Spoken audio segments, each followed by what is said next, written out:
বেশি নমস্কার, বড় করো না। রায়বাহাদুরে আপনাদের স্বাগত।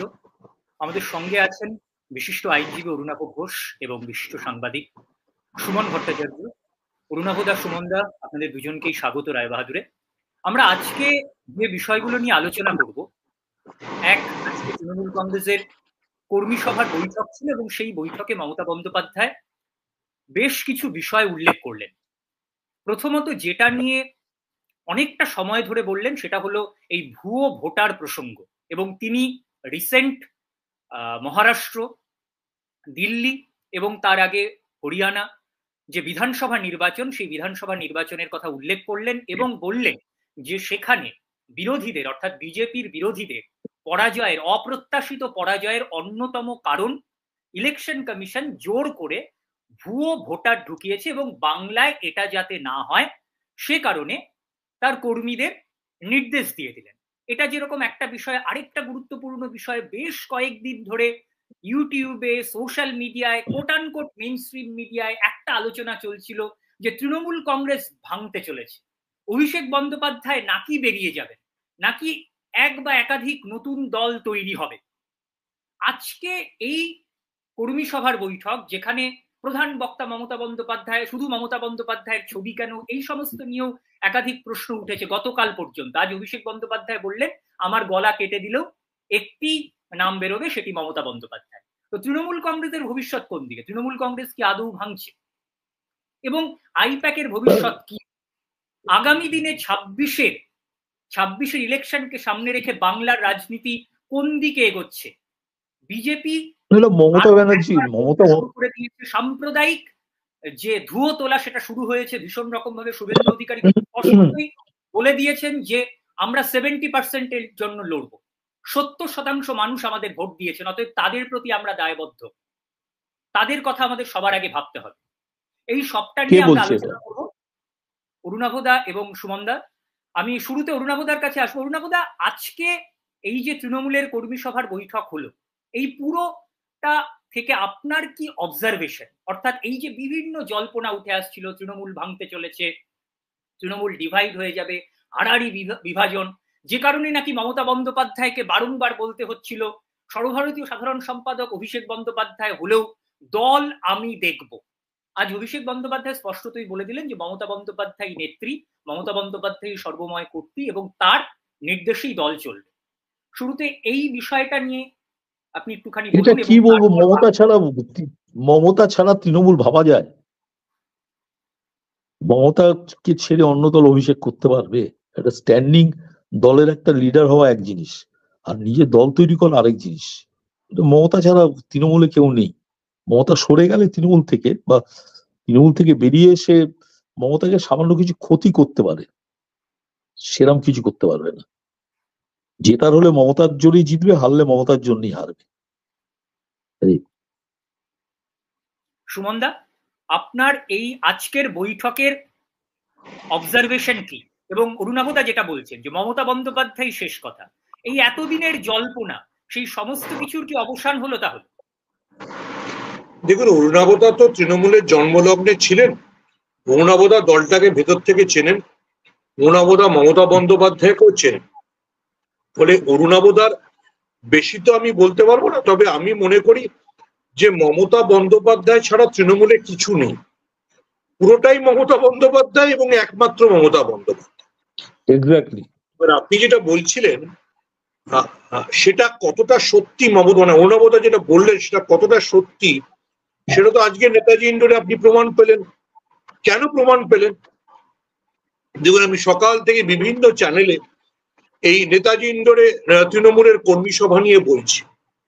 আমি রাত্রিবেলা আপনাকে, যেহেতু অরুণাভদা আছেন, who is a very serious and senior advocate, তিনি জানেন পুরো বিষয়টা, আমি আপনাকে অন্য অ্যাঙ্গেল বলি।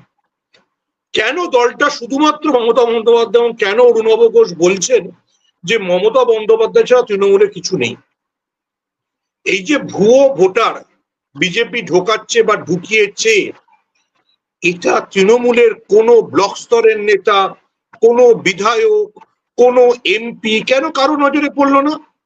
কেন দিল্লি প্রবাসী এক সাংবাদিক রাজদীপ সরদেশাই টুইট করলেন তারপর তার স্ত্রী সাগরিকা ঘোষ ফোন করে মমতা বন্দ্যোপাধ্যায়কে বললেন, এটা মমতা বন্দ্যোপাধ্যায় কিন্তু শেষ থেকে বলেছেন, আমি বলিনি, বা অরুণাবদাও বলেনি।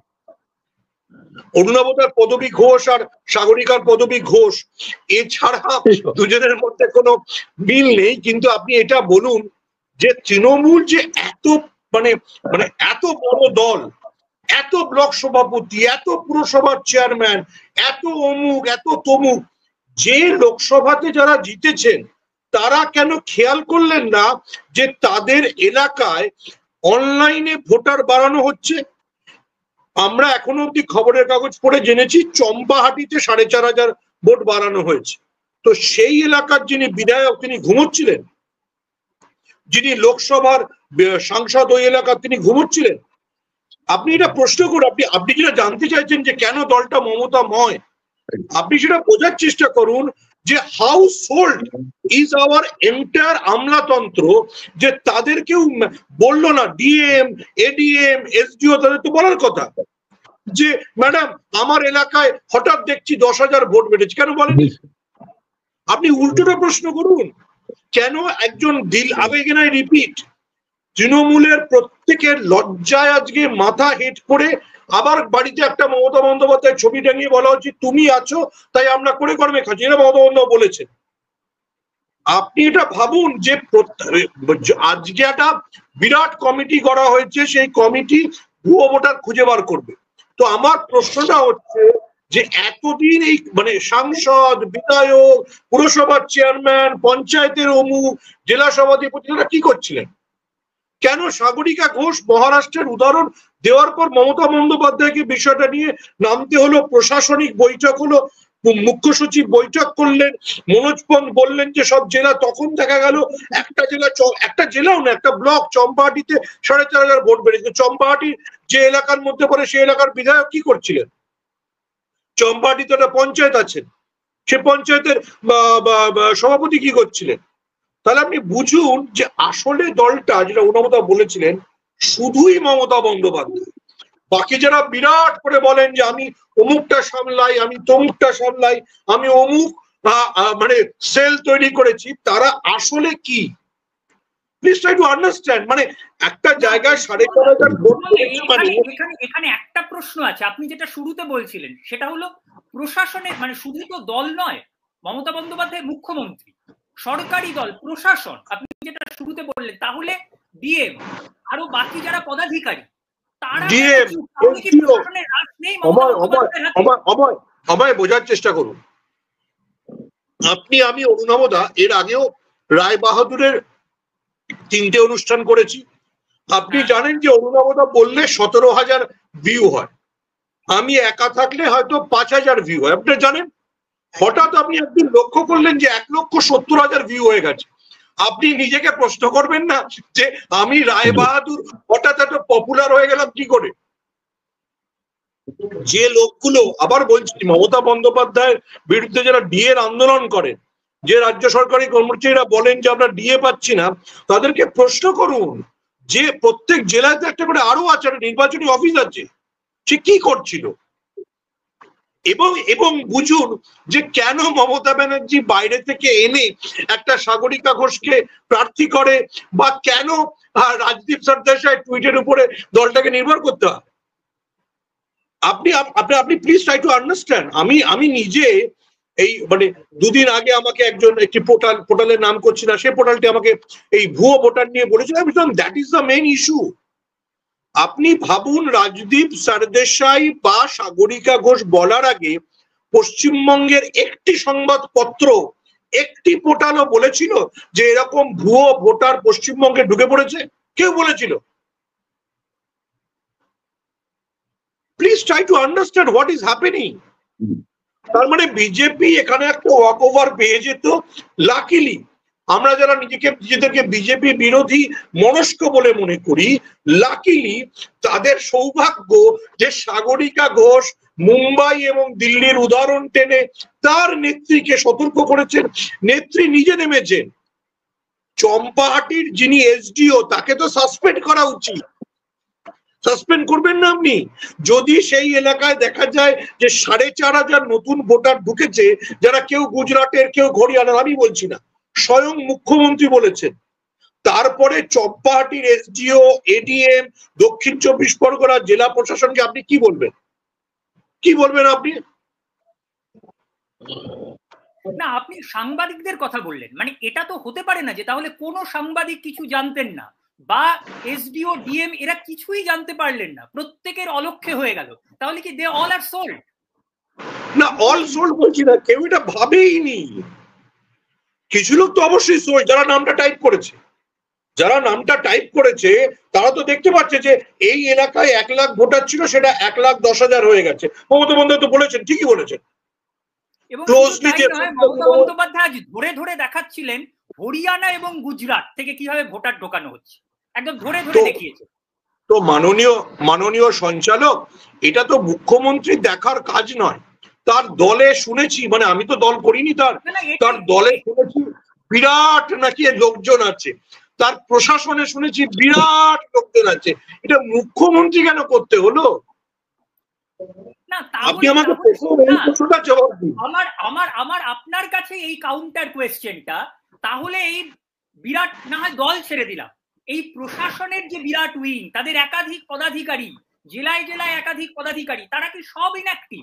তারা কেউ কিছু জানেন না, কেউ কিছু বোঝেন না? আপনি একটা কাজ করুন, আপনি যে জেলায় সবচেয়ে বেশি ভুয়ো ভোটার আসবে, সেই জেলার ডিএম, এডিএম, যিনি নির্বাচনের ভারপ্রাপ্ত সেই আধিকারিকদের জিজ্ঞেস করুন যে আপনারা কি করছিলেন।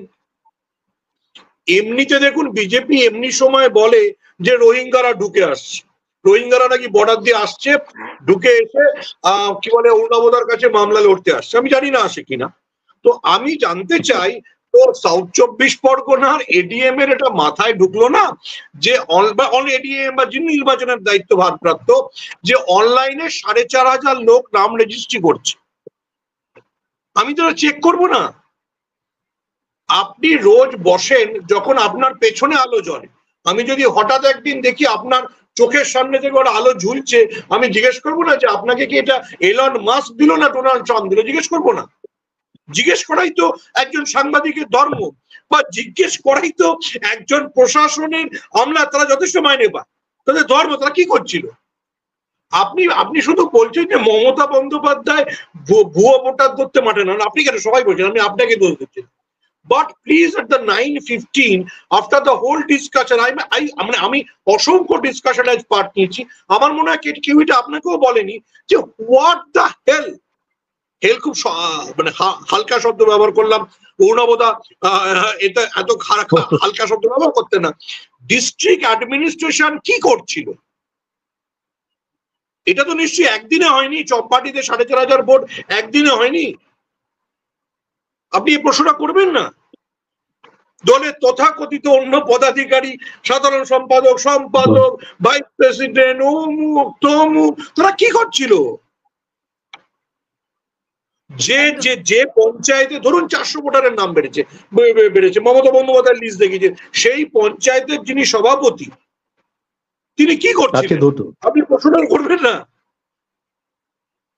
তার মানে বুঝুন যে দলটা মমতা বন্দ্যোপাধ্যায় চালান, তিনি সবকিছু, বাকি সবগুলো, মানে যদি কালকে মমতা বন্দ্যোপাধ্যায়, ধরুন আপনার এই প্রোগ্রামটা শুনে মমতা বন্দ্যোপাধ্যায় খুশি হয়ে গেলেন, অরুণাবদাকে জিজ্ঞেস করলেন, অরুণাবদা আপনার সঞ্চালক খুব ভালো, আমি ভাবছি রায় বাহাদুর নামে সামনের নির্বাচনটা লড়বো, আপনিই জিতবেন। আপনি ভাববেন না যে মানে অমুক শাখা তৃণমূলের কাছে কোনো ভোট আছে, যে নেই, ভোট যে নেই সেটা এই ভোটার লিস্টে কারচুপি প্রমাণ করে দিল। আমি এই জায়গা থেকে অরুণাবদার কাছে আসবো। অরুণাবদা, এক সোহমদা যেটা বললেন যে বিজেপির মাঝে মধ্যেই অভিযোগ থাকে যে প্রচুর রোহিঙ্গারা ঢুকে যাচ্ছে এবং তাদের ভোটার তালিকায় নাম তুলছে তৃণমূল কংগ্রেস। রোহিঙ্গারা কি আপনার কাছে মামলা করতে আসে? এক, আর দ্বিতীয়ত চিনবো কি করে কে রোহিঙ্গা? যে প্রশ্নটা সুমনদা তুললেন যে তাহলে কি চম্পাহাটির প্রশাসনিক প্রধানরা, ডিএম, এসডিও এবং আরো একাধিক জেলার পদাধিকারীরা, তারা কি করছিলেন? তারা কি কেউ কিছু জানতেন না? তারা কি সম্পূর্ণ পুরোটা তাদের অলক্ষ্যে হলো? এটা কি আদৌ সম্ভব, নাকি দে অল আর সোল্ড, যেটা সুমনদা বললেন? আপনার কি অবজারভেশন? ব্যাপারটা হলো, দেখো এখন যেটা পলিটিক্স হয়ে গেছে, প্রমাণ ছাড়া অভিযোগ, অভিযোগটা করতে গেলে পলিটিক্যাল পার্টিকে তো বলতে হবে, একটা লিস্ট দিতে হবে, এই লোকগুলো রোহিঙ্গা বা এই লোকগুলো এই, সেটা না করে একটা বলে দিলাম। আর সংবাদ মাধ্যম আছে, তোমরা আছো, একটু বললেই, অ্যাবনর্মাল কিছু বললেই ফোকাস করবে, তার ভিত্তিতে বলে। কোনো হাতে প্রমাণ নিয়ে কেউ বলছে না, প্রমাণ নিয়ে বলুক না, কে বারণ করেছে? প্রমাণ নেই, অভিযোগ, অভিযোগ মানে প্রমাণ নয়। অরুণাভদা, সুমনদা দুজনের কাছে আরেকটা প্রশ্ন, যে বিষয়টা নিয়ে বেশ কয়েকদিন ধরে আলোচনা হচ্ছিল। মমতা বন্দ্যোপাধ্যায় কিছুদিন আগে বলেছিলেন ওই সমস্ত প্যাক ফ্যাক বুঝি না এবং ওদের কথায় খুব একটা গুরুত্ব দেবেন না। তারপর আবার প্রতীক জৈনের সঙ্গে একটা বৈঠক হয়। তো এই মুহূর্তে আগামী 26-এর নির্বাচনে তৃণমূল কংগ্রেস এবং আইপ্যাকের সমীকরণটা কি হতে যাচ্ছে? আপনাদের কি অবজারভেশন? প্রথমে অরুণাভদা, তারপর সুমন। না, একটা তো আজ যেমন সংবাদ মাধ্যমে হয়তো ফিডব্যাক, আইপ্যাকটাও ফিডব্যাক, যে কি আছে না আছে তৈরি তো করবে তৃণমূল কংগ্রেস। তৃণমূল কংগ্রেসের নিজেরও ফিডব্যাক থাকা উচিত, আছে সেটা। আইপ্যাককে দিয়ে একটা প্যারালাল করছে, দেখা যাক কি হয়। এছাড়া তো আমি কিছু দেখছি না। আইপ্যাক করবে এটা কি? সংবাদ মাধ্যমের লোকেদের তো সবসময় পলিটিক্যাল পার্টির লিডাররা জিজ্ঞেস করে যে কি কি খবর একটু বলুন, এটা বলছি আমরা, এটাও তো সব জায়গায় যাচ্ছে। ফিডব্যাকটা মেন, এই আর কি। সুমনদা, আগামী দিনে তৃণমূল কংগ্রেস এবং আইপ্যাকের সমীকরণ কি হতে যাচ্ছে? দেখুন, আমি আইপ্যাক জানি না। মমতা যে দুটো জিনিস বলেছে, যে এই আইপ্যাকের সঙ্গে প্রশান্ত কিশোরের কোনো সম্পর্ক নেই, কারণ মমতা বন্দ্যোপাধ্যায় নিশ্চয়ই লক্ষ্য করেছিলেন যে 2024-এর লোকসভা নির্বাচনের আগে প্রশান্ত কিশোর আরো বিভিন্ন কিছু বলার মতো ওনার নিজের স্কিম অফ থটসে যেগুলো ফিট করে, যে পশ্চিমবঙ্গে বিজেপি সর্বোচ্চ আসন পাবে। ফলে তিনি প্রথমে প্রশান্ত কিশোরের সঙ্গে আইপ্যাককে আলাদা করেছেন, তারপর বলেছেন যে আইপ্যাক সম্পর্কে কেউ খারাপ মন্তব্য করবেন না। কারণ এটা বলার কারণ, অরুণাভদাদের এক সময়ের ঘনিষ্ঠ শহীদ মদন মিত্র আইপ্যাক সম্পর্কে যা তা বলেছিলেন। তো কিন্তু আবার আমি বলছি, I-PAC is only an advisory body, ঠিক আছে? কোন কোচ মাঠে নেমে ম্যাচ জেতাতে পারে না। আইপ্যাক তো কোচও না, ম্যাক্সিমাম মনোবিদ, ঠিক আছে? প্লাস ফিডব্যাক এট বেস্ট। হ্যাঁ, ফিডব্যাক দেয়, মানে বেসিক্যালি তার খুব গুরুত্বপূর্ণ কিছু না। আবার আমি বলছি, পুরো প্রসেসটাকে যদি আপনি ধরেন নময়, তাহলে আপনি দেখবেন যে যেটা আপনার অন্য প্রশ্ন ছিল, আমি সেটা ঢুকতে চাই না, কারণ সেটা অন্য অনেক সিনিয়র বলবেন, কেন কেউ আলাদা দল করার সাহস করছে না, কেন কেউ অমুক করছে না, কেন কেউ তমুক করছে না। দেখুন, সবাই দিনের শেষে জানে, মানে জানা উচিত যে একমাত্র মমতা বন্দ্যোপাধ্যায় সত্য, বাকি সবকিছু হচ্ছে তার চারপাশে ঘুরপাক খাওয়া। মানে আমি বললাম না যে এটা, কিন্তু আমি সিরিয়াসলি বললাম। অরুণাভদাদের আরেক খুবই ঘনিষ্ঠজন সুব্রত মুখোপাধ্যায় বলেছিলেন, মমতা বন্দ্যোপাধ্যায়ের কাঁধের ওই ব্যাগটাই তৃণমূল, ওটা হারিয়ে গেল।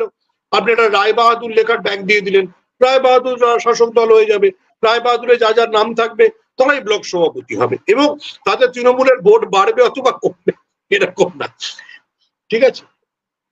তো এই দলটার এটাই চরিত্র। ফলে আইপ্যাক অন্যকে দল গড়লো, অন্যকে কি পেলো, এগুলো হচ্ছে ধরুন, মানে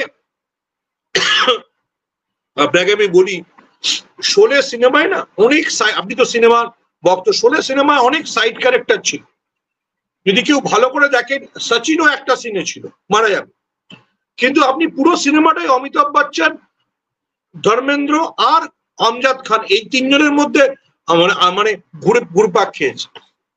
বাকিরা সাইড ক্যারেক্টার। আমরা বাকি যাদের নিয়ে আলোচনা করি এবং তারাও অনেক সময় ভাবে যে আমরা বিরাট, কিন্তু মানে সেটা ভারতবর্ষের রাজনীতি বা পশ্চিমবঙ্গের রাজনীতির চরিত্র, যে এটা এই দলটা যেটা অরুণাভদা শুরুতে বললেন, দলটা মমতা ব্যানার্জি প্রতিষ্ঠা করেছেন, দলটা তিনি চালান, ভোটে তিনি জেতান, বাকি সবকিছু হচ্ছে সাইড ক্যারেক্টার মতো।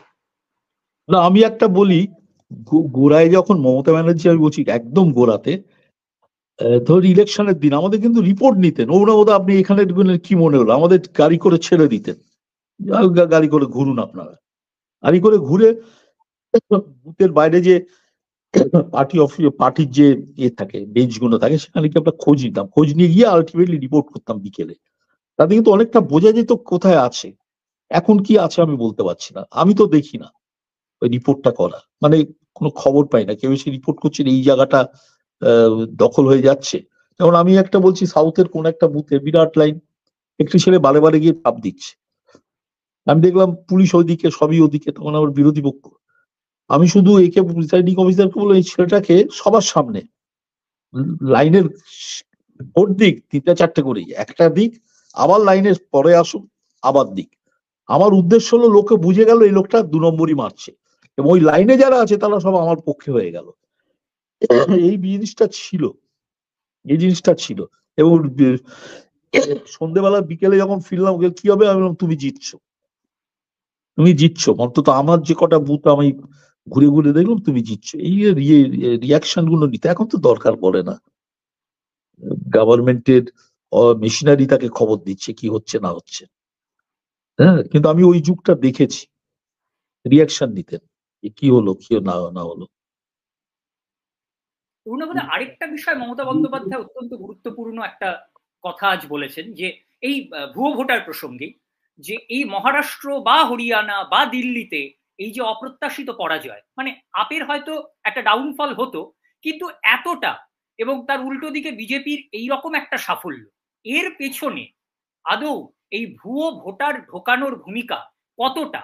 আর যদি সত্যি সেটা হয়ে থাকে, মমতা বন্দ্যোপাধ্যায় এতটা আগে, মানে যেটা আজকে সুমনদা বলছিলেন যে রাজদীপ সরদেশাইয়ের টুইট এবং তারপর সাগরিকা ঘোষের বলা, সেটা কেন অরবিন্দ কেজরিওয়াল বা কেন শরদ পাওয়ারের মতো এত প্রতিষ্ঠিত, এত দীর্ঘদিনের রাজনীতিবিদ, তারা কেন এই জিনিসটা পয়েন্ট আউট করতে পারলেন না? নাকি আরো বাকি যে কারণগুলো, মানে দিল্লির ক্ষেত্রে শারদ পাওয়ারের বয়স হয়ে গেছে, বেশ বয়স হয়েছে, তুমি কথাবার্তাই বুঝবে। আর অরবিন্দ কেজরিওয়ালটা কিছু মনে করো না, লোকে ওজন একদম নষ্ট হয়ে গেছে বাজে কথা বলে বলে। একবার মানুষ হিসেবে ওকে জিতিয়ে দিয়েছে, আইআইটি প্রফেসর এইসব করে, পরে কোনো কাজ করেনি, খালি বক্তৃতা দিয়ে বেরিয়েছে, কিচ্ছু করেনি। আমি তো দিল্লিতে জিজ্ঞেস করছি, অফিস নেই ওদের, এন্টার দিল্লিতে কোথাও অফিস, ছোটখাটো এলাকায় অফিস পাবে না, যেটা বিজেপির পাবে, যেটা কংগ্রেসের পাবে। সুতরাং অরবিন্দ কেজরিওয়াল, বললাম তো, ওই প্রথমবার লোকে মুখটা দেখে দিয়েছিল, পরে দেখবি এগুলো কোনো ফালতু বলতে ওই সেন্সে আর কি, রাজনৈতিক ভাবে নিজেরা কিছু করেনি এবং হাওয়ায় বেরিয়ে গেছে, এবার হাওয়া নেই, পড়ে গেছে।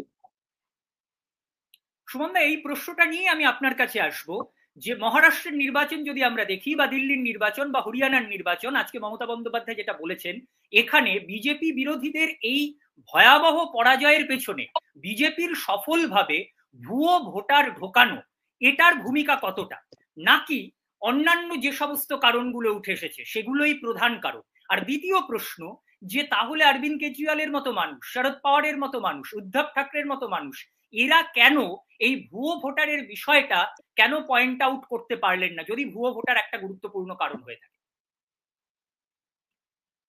দেখুন, দিল্লির প্রশ্নে পরে আসি। মহারাষ্ট্র নির্বাচন থেকে তো রাজদীপ এটা বলে আসছেন,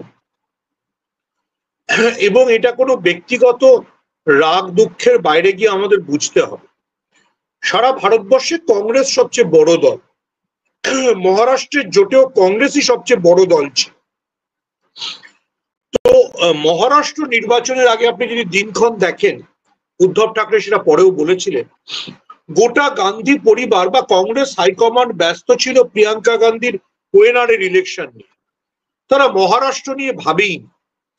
দেখুন, আপনি বিজেপিকে অপছন্দ করতে পারেন, আপনি বিজেপিকে ঘৃণা করতে পারেন, আপনি বিজেপিকে যা খুশি বলতে পারেন, কিন্তু বিজেপি সারা বছর পলিটিক্স বা ভোটটাই করে, হেরে গেলেই সঙ্গে সঙ্গে আসে। অরুণাবদার লম্বা অভিজ্ঞতা আছে সিপিএম এর মতো, যেই একটা ইলেকশন শেষ হলো পরের দিন চলে গেল। সরি, বলো।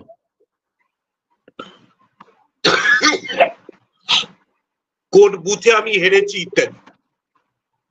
এই যে বিজেপির 24 ঘন্টার রাজনীতি অময়, আমি খুব দুঃখের সঙ্গে বলছি, কংগ্রেসীরা শুনলে দুঃখ পাবেন, কিন্তু অরুণাবতার মতো আমিও আজীবন কংগ্রেসকেই ভোট দিয়েছি। এটা রাহুল গান্ধীর ওই চেলো কাবাব খেতে খেতে হবে না। এটার জন্য মমতা বন্দ্যোপাধ্যায়ের মতো আপনাকে 24 ঘন্টা রাজনীতিতে থাকতে হবে।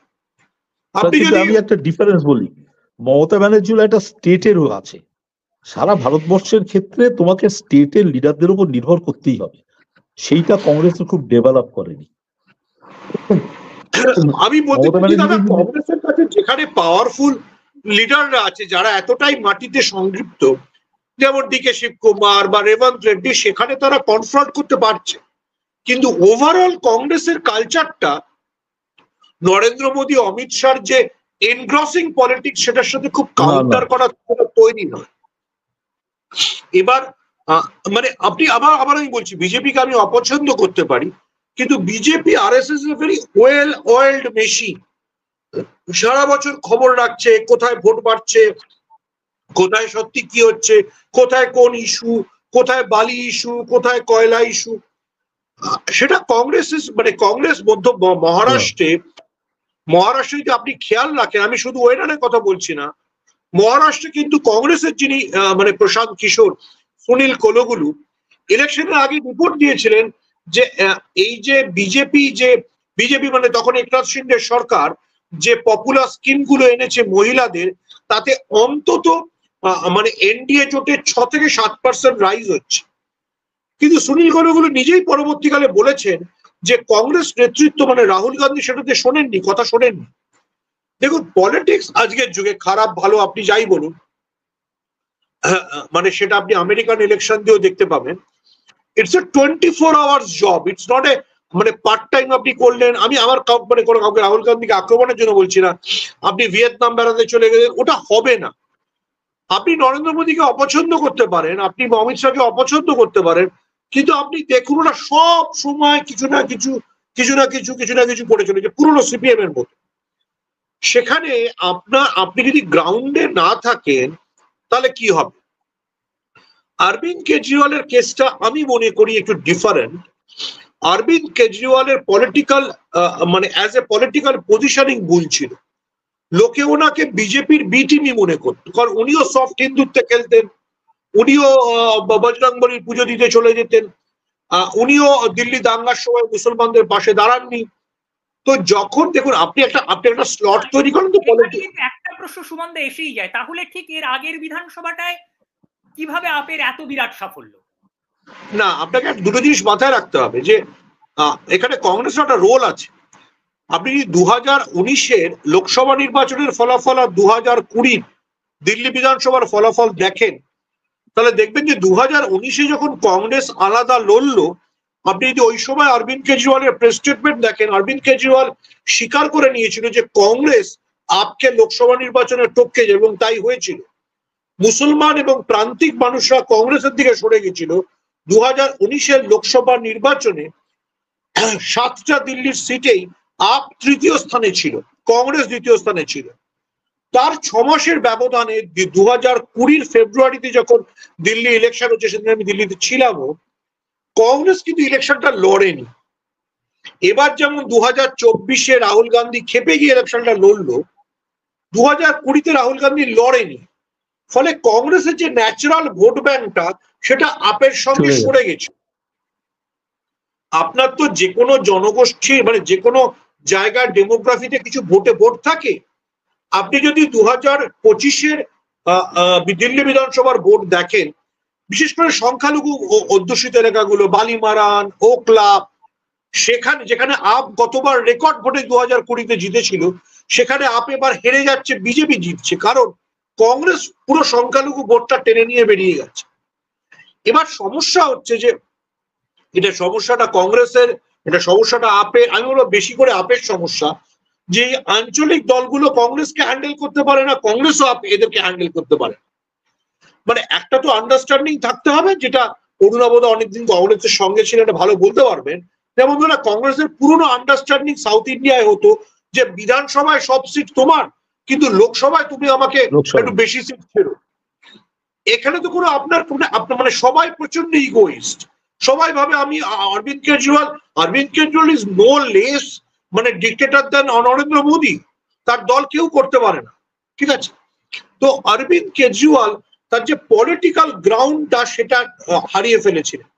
Again I go back to my old point, Mamata Bandyopadhyay বা তেজস্বী যাদব তাদের কাছে কি তাদের ক্ষেত্রে কিন্তু এরকম ভাবে বিজেপি কখনো অ্যাডভান্টেজ পাবে না, কারণ তারা কোনোদিন মুসলমানদের সাথে বিশ্বাসঘাতকতা করেনি, তারা কখনো নিজের বেসিক ভোট ব্যাংক থেকে সরে যায়নি, ঠিক আছে? তো Arvind Kejriwal is a different phenomena. যদি আপনি আমাকে অনেস্টলি জিজ্ঞেস করেন, আমার মনে হয় যেটা অরুণাবদা বললেন, ধূমকেতুর মতো উনি এসেছিলেন, ধূমকেতুর মতো চলে গেলেন, সেটা ভারতীয় রাজনীতির জন্য ভালো, কারণ উনি যা যা কথা বলেছিলেন তার কোনোটাই উনি পূরণ করেননি। উনি শেষ পর্যন্ত আম আদমির দল হয়ে থাকেন। হ্যাঁ, এই জায়গা থেকে আমার একটা দিল্লি নিয়ে খালি প্রশ্ন আছে, তারপর আবার আমি পশ্চিমবঙ্গে ফিরবো। আপনি যেটা লাস্ট কথাটা বললেন যে আম আদমির লোক হয়ে থাকতে পারলেন না অরবিন্দ কেজরিওয়াল, অর্থাৎ এই যে শুরুর দিকে একটা বয় নেক্সট ডোর ইমেজ, অর্থাৎ মাফলার পরে একটা লোক হঠাৎ করে বাজারে চলে যাচ্ছে, মানুষের সঙ্গে কথা বলছে, সেই লোকটা হঠাৎ করে শীর্ষমহল বানিয়ে ফেললেন। সেই লোকটার শীর্ষমহলে সমস্ত হাজার হাজার কোটি টাকার সোফা, পর্দা ইত্যাদি নিয়ে প্রশ্ন উঠতে শুরু করলো, ইভেন দলের অন্দরেই প্রশ্ন উঠতে শুরু করলো। এই যে তৃণমূল কংগ্রেসের ক্ষেত্রে যে বাকিরা দুর্নীতিগ্রস্ত হতে পারে, কিন্তু মমতা বন্দ্যোপাধ্যায় এখনো ওই পাশের বাড়ির মেয়ে, পাশের বাড়ির দিদি, এই যে ইমেজটা যেটা মমতা বন্দ্যোপাধ্যায় এবং তৃণমূল কংগ্রেসকে ধরে রেখেছে, সেটা কি কোথাও অরবিন্দ কেজরিওয়ালের এই ইমেজটা ভেঙে একটা শীর্ষমহল বানানো, এটা কতটা একটা ইস্যু হয়ে দাঁড়ায়? দেখুন, আপনি যদি আপের পলিটিক্যাল উত্থানটাকে দেখেন, আপ তো একটা দুর্নীতি বিরোধী আন্দোলনের প্রধান মুখ হিসেবে ইন্ডিয়া এগেইনস্ট করাপশন থেকে এসেছিল, এবং যেটা একটা আরএসএস ব্যাকড মুভমেন্ট ছিল, সেটা এখন সবাই আমরা জানি। সেই মুভমেন্টে অনেক ইন্টেলিজেন্ট ফেস ছিল, সেটা আরএসএস ব্যাকড মুভমেন্ট বলে সেখানে ইন্টেলিজেন্ট ফেস তো ছিল না এরকম না। অরুণাবদা সবাইকে চেনেন, প্রশান্ত ভূষণের মতো দুর্ধর্ষ আইনজীবী ছিলেন, দেবেন্দ্র যাদব ছিলেন, কিন্তু প্রথম অরবিন্দ কেজরিওয়াল তার ডিক্টেটরশিপ দিয়ে সবাইকে দল থেকে বার করে দিলেন। তো দলটার মস্তিষ্ক বলে আর কিছু থাকলো না। দ্বিতীয় অরবিন্দ কেজরিওয়াল যে সমস্যাটা তৈরি করলেন, আপনি শুধু শীর্ষমহল কেন বলছেন, মানে অরবিন্দ কেজরিওয়াল শীর্ষমহল কেন বলছেন, আমি কারোর প্রতি ব্যক্তিগত জায়গা থেকে বলছি না। আপনি দলে এমন একজনকে এমপি করলেন যে তার বলিউডের প্রেমিকাকে বিয়ের জন্য গোটা একটা প্যালেস ভাড়া করে ফেললো, তাহলে তো সে আর আম আদমি রিপ্রেজেন্টেটিভ হতে পারে না। অরবিন্দ কেজরিওয়াল যাদেরকে রাজ্যসভায় পাঠালেন, দেখা গেল তারা কেউ শিল্পপতি, কেউ পাঞ্জাবের ইমুক ইউনিভার্সিটির মালিক, মানে ওনার রাজনৈতিক, আবার আমি বলছি, বা শ্রেণীগত চরিত্র কোনোভাবেই কংগ্রেসের থেকে আলাদা নয়। ফলে আপনি যদি 2024-এর লোকসভা ভোটটাই দেখেন, কংগ্রেস কিন্তু অলমোস্ট পাঞ্জাবে আপকে সুইপ করে হারিয়ে দিয়েছে, আপ কিন্তু জিততে পারেন। দেখুন, আমরা সবসময় কি করবি, আমি আবার বোঝানোর চেষ্টা করছি আমার মতো করে, আমি যেভাবে, আপনিও সিনেমার লোক, যদি কোন সিনেমায় আপনি অমিতাভ বচ্চনকে পেয়ে যান, আপনি সেই সিনেমায় গোবিন্দাকে নেবেন নাচার জন্য। আপনার অমিতাভ বচ্চনের মতো বড় স্টার আছে। তো আপনি যদি হিন্দু হৃদয় সম্রাট হতে চান, তাহলে তো নরেন্দ্র মোদী, যোগী আদিত্যনাথ আছে, যারা বলবে দেখো আমি রাম মন্দির করেছি, আমি গুজরাটে এত হত্যালীলা চালিয়েছি, তুমি কে? So Arvind Kejriwal had fallen in the trap, or he walked into that trap, যেটা বিজেপি স্লোলি ছড়িয়েছিল, যে তুমি আমাদেরই ছোট ভাই, এবার পাত্তারি গুটিয়ে আবার আমাদের ফোল্ডে চলে এসো। অরবিন্দ কেজরিওয়াল কুড নট, মানে দেখুন, মানে যখন বিজেপির কোথায় ডিফিকাল্টি হচ্ছে, বিজেপির মহারাষ্ট্রে শিবসেনাকে হারাতে খুব ডিফিকাল্টি হলো না, কারণ দুটোই হিন্দুত্বের পার্টি, কিন্তু বিজেপি কিছুতেই স্ট্যালিন বা বিজেপি কিছুতেই কর্ণাটকে সুবিধা করতে পারছে না, কারণ আদর্শগত ভাবে স্টালিন যে কথাগুলো বলছে সেগুলো হিন্দি আধিপত্যবাদের বিরুদ্ধে দাঁড়িয়ে কথা। আপনি যদি মনে রাখেন, অরবিন্দ কেজরিওয়াল বললেন বা নোটে হিন্দু দেবদেবীর মূর্তি ছাপো, কেন গান্ধীজির ছবি থাকতে হবে? তো এই কথাটা বলার জন্য তো বিজেপিতে 2600, মানে 2600 কম বললাম, 5200 হতে পারে বাজে বকার লোক আছে। ইভেন আপনি চাইলে পরে দিলীপ ঘোষ একটু বাজে বকে দেবে। তো অরবিন্দ কেজরিওয়াল সেই রোলটা ফিট করবে কেন? দেখুন, জীবনে তো সবকিছু স্লট আছে না। আমি ওই জন্য অমিতাভ বচ্চনের উদাহরণটা দিলাম, যে সিনেমায় অমিতাভ বচ্চন আছে সেখানে আপনি বললেন যে না একটা লম্বা হিরো আবার পাওয়া গেছে, ওকেও আমি একটু উঠছি, আমি একটু ছেড়ে যাচ্ছি। আর কয়েকটা প্রশ্ন আছে, কয়েকটা প্রশ্ন আছে, আপনি আর যদি তাড়াতাড়ি বলো। একবার একটু অরুণাবদার কাছে যাচ্ছি, তারপর আবার সুমনদার কাছে আসবো। অরুণাবদা, এই মুহূর্তে 26-এর দামামা মোটামুটি বেজে গেল বলা যেতে পারে, এবং 26-এর নির্বাচনকে সামনে রেখে যদি আমরা আলোচনা করি তাহলে কতটা 26-এর ভোটটা সাম্প্রদায়িক হতে চলেছে, মানে অর্থাৎ কতটা সম্প্রদায়গত আড়াআড়ি বিভাজন, অর্থাৎ যেটা শুভেন্দু অধিকারী বলছেন, যে একদম খুব স্পষ্টত বলছে যে আমাদের 30% নিয়ে ভাবার কোনো প্রয়োজন নেই, আমাদের 70% আছে, হিন্দুরা আমাদের ভোট ওর কিছু বলার নেই, ওর রাজনৈতিক বক্তব্য, ওর কোনো রাজনৈতিক বক্তব্যই নেই, সে পড়াশোনাটাও নেই, এছাড়া ওর কি বলবে, কি বলবে? এই যে এত আমাদের সময় আমি মনে হয় যখন আমরা এমএলএ ছিলাম, নির্বেদ করলেন, আমি এরা সব ছিলাম, ইনক্লুডিং শিশির অধিকারী, একটা বিল পাস হলে তার উপর রীতিমতো 3 দিন আগে আমরা বলছিলাম 2 দিন আগে আমাদের কাগজ দেবেন বিলের, সেই বিল নিয়ে আমরা রীতিমতো বলতাম, এবং সেখানে অসীম দাশগুপ্তের মতো লোকদের পিছন হতে হতো বা এক্সপ্লেন করতে হতো। হ্যাঁ, আমার মনে আছে আগে রাত 8টার পর মেয়েদের চাকরিতে যোগ দেওয়ার নিয়ম ছিল না, চাকরি এমপ্লয়ার করতে পারতো না, গোপনে করতো। তো বুদ্ধবাবু নিয়ম করলেন যে না 8টার পর মেয়েদের চাকরি দেওয়া যাবে। তো আমি একটা পয়েন্ট তুললাম, মেয়েদের বাড়ি ফেরত নিয়ে নেবে কে, নিয়ে তো গেলেন ফেরত। তো সিপিএমরা হই চুপ কর যা হয় আর কি। বুদ্ধবাবু এসে বললেন না, অরুণবাবু ঠিকই বলেছে, যে সত্যি তো, যে এমপ্লয়ার নিয়ে যাবে চাকরিতে তাকে ফেরত দিতে হবে। এখন এই জিনিসটা তো চলে গেছে। এখন তোমায় বললাম তো, রাজনীতিতে এখন তুমি এন্টায়ার এতদিন অ্যাসেম্বলি হচ্ছে, একটা রিপোর্ট আমরা পাই, চেঞ্জটা হয়ে গেছে, আমি এটা করি আমি ওটা করি, এই জিনিসটা হয়ে গেছে, চেঞ্জ অফ মানে পলিটিক্সের হয়ে গেছে, বেসিকটা চেঞ্জ হয়ে গেছে। অরুণাবদা, সুমনদা একটা কথা বলছিলেন যে অরবিন্দ কেজরিওয়াল কোথায় যেন নরেন্দ্র মোদীর ছোট ভাই হয়ে উঠছিলেন পশ্চিমবঙ্গের প্রেক্ষিতে। অরবিন্দ দেখো, এটা হাওয়াতেও হাওয়াতে জিতেছে, হাওয়া।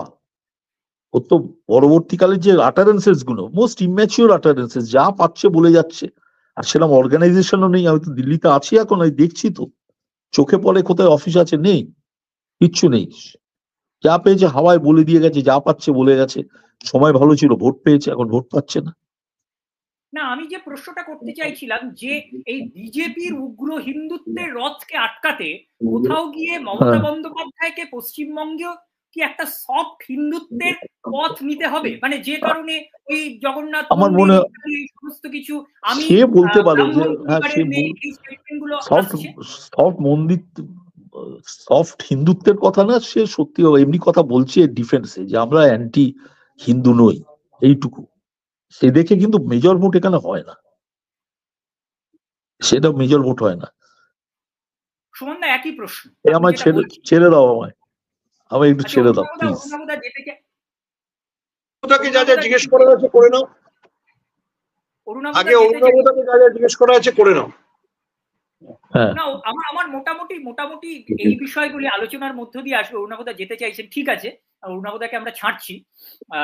সুমনদা, আপনার কাছে এই প্রশ্নটা নিয়ে আসছি যে কোথাও গিয়ে মমতা বন্দ্যোপাধ্যায় কি তাহলে এই 26-এর নির্বাচনকে সামনে রেখে একটা সফট হিন্দুত্বের পথে কি তাকেও হাঁটতে হবে, যে কারণে মমতা বন্দ্যোপাধ্যায়কে বলতে হচ্ছে যে আমি ব্রাহ্মণ কন্যা, যে কারণে মমতা বন্দ্যোপাধ্যায়কে বলতে হচ্ছে যে আমিও জগন্নাথ মন্দির স্থাপন করেছি?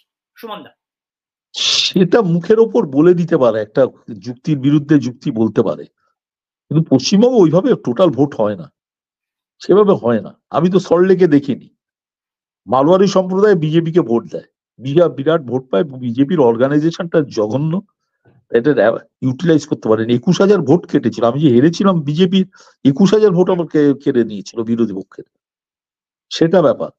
কিন্তু মমতার রিচটা অনেক বেশি, এটা তুমি মাঠে নামলেই বুঝবে। আগে এলাকায় কোনো ঝামেলা হলে, মানে কোনো দরকার পড়লে, তুমি সিপিএম এর লোককে জিজ্ঞেস করলে সেই লোকাল কমিটিকে বলবে, ডিস্ট্রিক্ট কমিটি বলে, তারপর তার ক্লিয়ারেন্স পেয়ে তোমার বাড়ির জলটা আসবে কি আসবে না, এরকম হতো। এখন তৃণমূলের কাউন্সিলরকে বলছে দৌড়ে বাড়ি চলে আসে। আমি তার থেকে আদর্শগত ব্যাপারে বিরুদ্ধে, যদি পৌঁছানোর ব্যাপারে তৃণমূলের তুলনা নেই, পৌঁছে যাচ্ছে, চোর জোচ্চোর গুন্ডা যাই বলো পৌঁছে যাচ্ছে, এটা বিরোধী দলের পৌঁছচ্ছে না। এটা সিপিএম এর ছিল, এখন সিপিএম নেই বাজারে, নেই। অর্থাৎ আপনি যেটা বলছেন অরুণাভদা, যেভাবে বিজেপি মহারাষ্ট্র বা দিল্লি বা হরিয়ানাতে সুবিধে করতে পেরেছে, পশ্চিমবঙ্গের ক্ষেত্রে সেটা সম্ভব নয়। একটু শক্ত আছে, কেন তৃণমূলের রিচটা অনেক বেশি। আমি আদর্শগত না, পৌঁছানোটা আমি বললাম তো, জলের কলে জল আসছে না বললেই তৃণমূলের কাউন্সিলর দৌড়ে চলে আসে। সে হয়তো চোর জোচ্চোর যা ইচ্ছে বলতে পারো, কিন্তু কাজটা করে দেয়। আর পরের দিন তাকে ভোট দেওয়া ছাড়া তোমার কোনো উপায় থাকে না, যে ভাই আমার কাজ তো করেছে। আর একটা প্রশ্ন অরুণাভদা, শেষ প্রশ্ন, তৃণমূলের ক্ষেত্রে যেটা আজকেও মমতা বন্দ্যোপাধ্যায়ের কথা এক দুবার উঠে এসছে, অর্থাৎ নিজেদের মধ্যে দ্বন্দ্ব। মমতা বন্দ্যোপাধ্যায় একবার বলছিলেন যে বেশ কিছু বড় নেতা হয়ে গেছেন যারা প্রতীক মানেন না, যারা অমুক দাদার লোক, অমুক সেটা লোকাল লেভেলে তো নিজেদের লড়াই, এটা কতটা কাঁটা হতে পারে, আদৌ কি কাঁটা হতে পারে? লোকাল লেভেলে সেটা কিছুটা কাটা তো হয়, প্রোভাইডেড উল্টো সাইডের ক্যান্ডিডেটটাও ভালো থাকে, উল্টো সাইডের কিছু অর্গানাইজেশন থাকে, সেইখানে এই ভাগটা কাজে লাগে। কোথায় বিরোধী পক্ষ নেই, আমি তো নিজেকে বিরোধী পক্ষ দেখছি নেই। আমার বললাম, আমার সিপিএম এর লোক, সে ইলেকশনে বলছে দেখুন দাদা, আমি তো সিপিএম করি, সরলের কথা বলছি, আমার বাড়ির 4টে লোক 1000 টাকা করে পায় মহিলারা, তারা সুজিত বোসকে ভোট দেবে। আর সিপিএম এর যেটা আগে ছিল, তৃণমূলের যেটা এখন, যারা করে তারা হোল টাইমার করে, এটাই তারা ব্যবসা বাণিজ্য সবকিছু।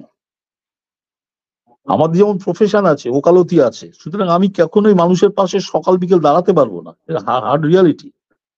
অথচ যেখানে লোকাল তৃণমূল নেতা, সে পৌঁছচ্ছে হোল টাইমার। এটা একবার প্রিয়রাজ দাস মুন্সি বলেছিল যে হোল টাইমার হওয়া দরকার, খুব ক্রিটিসাইজ হয়েছিলেন তিনি। তবে অন্নদা শঙ্কর রায় বলছেন প্রিয় ঠিক কথাই বলেছে, রাজনীতি করবে হোল টাইমার হতে হবে, সেটা তো নেই। তুই একটা ভালো উকিল, ভালো ডাক্তার, আমি দিয়ে কি হবে, যে সে যদি তোমার বাড়ির প্রবলেমটা না সলভ করতে পারে, লোকে তাই দেখে ভোট দিচ্ছে। ঠিক আছে, আমায় ছেড়ে দাও।